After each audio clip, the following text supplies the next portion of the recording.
सुरेंद्र भिंड जी, कारोलाल भिंड जी, सुरेंद्र भिंड जी, मनोज भिंड जी, राजेंद्र भिंड जी, राजेश भिंड जी, रितु भिंड जी, इस कार्यक्रम उपस्थित दिलीप भिंड जी, कन्हैया भिंड जी, राजू भिंड जी, सुरेंद्र भिंड जी, राजेश भिंड जी, विजय भिंड जी, अशोक भिंड जी, धर्मेंद्र भिंड जी, नागेंद्र भिंड जी और यहाँ पे पवन कुमार भिंड जी और तमाम वीआईपी पार्टी के नेतागण, महागठबंधन के सभी पदाधिकारीगण, आप सभी को समस्त मंडा मुकेश्वरी का नमस्कार प्रणाम करते हैं। साथियों, समय कम है, आगे भी कार्यक्रम में जाना है, तो इसलिए साथियों आप सबके बीच में हम अपील करने के लिए आए हैं कि मजबूती से सामाजिक न्याय को मजबूत कीजिए साथियों, क्योंकि ये देश जो है वो आपका है और ये देश का मालिक आप हैं और इसलिए ये देश में चुनाव 5 साल में होता है। अब 5 साल में देश में चुनाव होता है, चाहे वो वार्ड का चुनाव हो या देश का प्रधानमंत्री का चुनाव हो, क्योंकि देश का जनता जो है वो मालिक है। तो आपके पास न्याय करने का समय आया है। आपको सोचना है कि हमारे देश के लिए अच्छा नेता कौन है। जो नेता हमारे देश के लिए जो वादा किया है वो वादा पूरा किए हैं कि नहीं किए हैं, ये निर्णय आपको लेना है और सही निर्णय लेना है साथियों, क्योंकि जब चुनाव होता है हजारों लाखों करोड़ रुपया खर्च होता है देश का, और ये देश का खर्च होता है, ये पैसा जो है वो बिहार देश का जनता का पैसा है साथियों।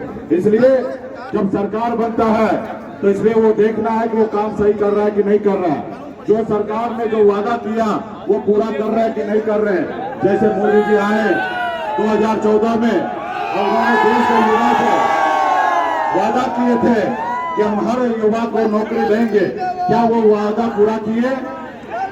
क्या वो वादा पूरा किए? देश के युवा को नौकरी दिए? क्या उन्होंने जो कहा विदेश से काला धन लाएंगे वो लाए? क्या उन्होंने कहा था किसान का आय दुगुना करेंगे, किए?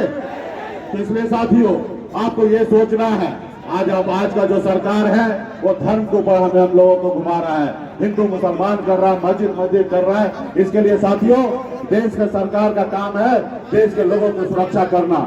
इसलिए तमाम हमारे साथी से कहूंगा कि अगर उन्होंने वादा पूरा नहीं किया तो अभी उसका इंतजार नहीं करना है, उसको बदल देना है, क्योंकि 5 साल के लिए हमने उनको लाया था। 5 साल के जगह हमने उनको 10 साल का मौका दे दिए। अगर 10 साल में भी अगर वो पूरा नहीं किए तो आपको उसका इंतजार क्यों करना है साथियों, क्यों करना है? ये गरीब का सरकार नहीं है, ये अडानी अंबानी का सरकार है, ये गरीब युवा का सरकार नहीं है साथियों।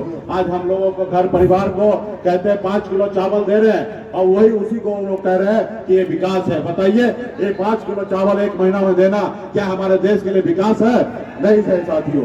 आज देखिए मोदी जी 75 साल की उम्र हो गए हैं, जबकि इनके पार्टी में ऐसा है कि 75 साल के बाद रिटायरमेंट लेना होता है। जब ये 2014 में आए तो इन्होंने लाल कृष्ण आडवाणी जी को 75 साल बोल के उनको साइडलाइन कर दिया गया था। आज 75 साल के मोदी जी हो गए और फिर भी देश के जनता से एक बार मौका मांग रहे हैं कि हमको एक बार मौका दीजिए, हम फिर देश को चलाएंगे। और दूसरी तरफ वही मोदी जी एक योजना लाए, अग्निवीर योजना। जब अग्निवीर योजना में खुद के लिए 5 साल सुरक्षित किए हैं और हमारे देश के युवा के लिए बताइए, जो युवा बॉर्डर पे जाके सीने पे गोली खाने के लिए तैयार होता है, ऐसे युवा के लिए सिर्फ 4 साल के लिए नौकरी का व्यवस्था किया गया साथियों। नौकरी का 4 साल, 18 साल में आइए और 22 साल में रिटायरमेंट हो जाइए। अब बताइए हमारे देश का युवा 22 साल में रिटायरमेंट हो गए और देश के मोदी जी 75 साल के बाद भी वो मौका मांग रहे साथियों। तो इसलिए साथियों आपका समय यहाँ है कि इस समय आपको बदलाव लाना है ताकि मजबूती से आगे बढ़े। आज मुझे देखिए, मैं गरीब अति पिछड़ा का बेटा हूँ, मैं संघर्ष कर रहा हूँ। 18 साल की उम्र से संघर्ष करके बम्बई जैसे शहर में गया, नौकरी किया, मेहनत किया, 900 रुपये महीने पे नौकरी करता था।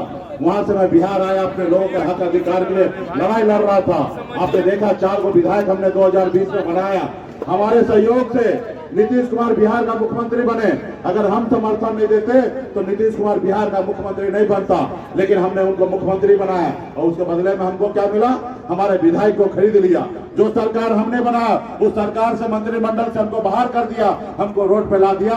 ये गरीब अति पिछड़ा का बेटा को आगे बढ़ना नहीं देखना चाहता है। वो देखता कि अति पिछड़ा का बेटा पार्टी बना लिया, आगे बढ़ जाएगा। उन्होंने हमें रोकने का काम किया साथियों। इसलिए तमाम हमारे पार्टी के नेतागण जो सामाजिक न्याय को जानते हैं, जो गरीब पिछड़ा की बात करते हैं, जो लालू जी को पहचानते हैं, पसंद करते हैं, ऐसे लोगों से आग्रह है कि मजबूती से आप काम कीजिए और हमारे अपने प्रत्याशी बहन अर्चना कुमारी जी को भारी मतों से विजय बनाइए और फिर हमारा दिल्ली में सरकार बनेगा और सामाजिक न्याय मजबूत होगा। तमाम हमारे साथी को बहुत बहुत धन्यवाद।